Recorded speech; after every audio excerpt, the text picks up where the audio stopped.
Suzuki Swift. Tried and handling. The Swift is just a little bit guilty of pouring cold water on moderately high expectations where this section is concerned. As a volume-selling supermini, and we must remember that although the outgoing version always looked after the interests of keener drivers better than it had any right to at the price, a volume-selling supermini is what the Swift is. It's a dynamically competent and reasonably well-rounded effort. But the naturally athletic, effortlessly agile and involving feel of the previous car is notable by its absence. Slightly overly light, elastic-feeling steering is your first indication that all might not be well with the Swift's driving experience, which, after the limp gear shift we've already mentioned, brings the underwhelming but more closely related Baleno to mind much more readily than the previous Swift. Around town, the obliging lightness of the Swift's wheel makes junctions and car parks easy to negotiate, but at B-road and motorway pace, the rack is notably short of on-center feel and relative high-speed stability, and it has a tendency to wander slightly if you are not always concentrating on your lane position.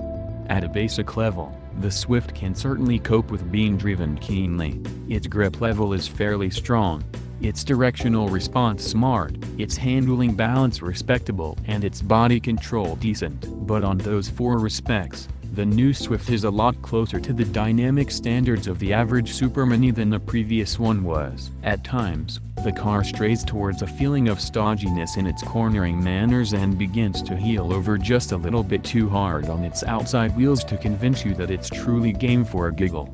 Its ride, meanwhile, is more busy, hollow and resonant than that of its more mature-feeling European-built rivals, and it doesn't handle sharper ridges and bumps as well. Those are the kinds of compromises you might willingly accept for a keen, precise and engaging drive, of course. But when they come without the same payoff in a car that's plainly trying but struggling to seem like a more rounded prospect than it used to be, they're much more conspicuous.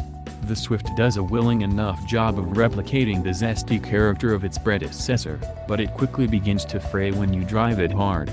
The car's grip level is high enough to put questions about basic stability and security well out of the picture, but it's ultimately undermined by gathering body roll that gradually levers enough front tire contact patch off the tarmac to create understeer. Initial directional response and cornering balance aren't of the sort you'd need to tease any handling adjustability out of the car, either.